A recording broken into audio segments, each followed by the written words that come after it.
So.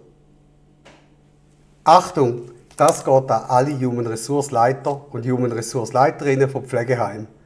Wir haben herausgefunden, wie man ganz einfach sich selber zum Tischgespräch machen kann.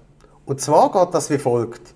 Wir machen dir ein Set mit 5 verschiedenen Steuerchen, schreiben hinten drauf deine Message, sicher Danke, geht auf der 5, dein Logo oder irgendwie ein Symbol. Und das kommt nachher deine Mitarbeiterin, dein Mitarbeiter als Geschenk über auf die Weihnachten, aufs Firmenjubiläum, als Dankeschön zwischendurch. Was passiert mit dem? Du schaffst es, dass das Herdöpfelgewürz bei deinem Mitarbeiter Folgendes auslöst.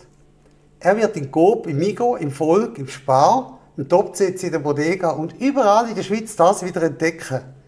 Dann ist es aber kein Herdöpfelgewürz mehr, sondern, oh, das Gewürz habe ich doch bekommen von meiner Human Resource Leiterin, von meinem Human Resource Leiter. Das bedeutet, du bist bei ihm im Hinterkopf fest einprogrammiert.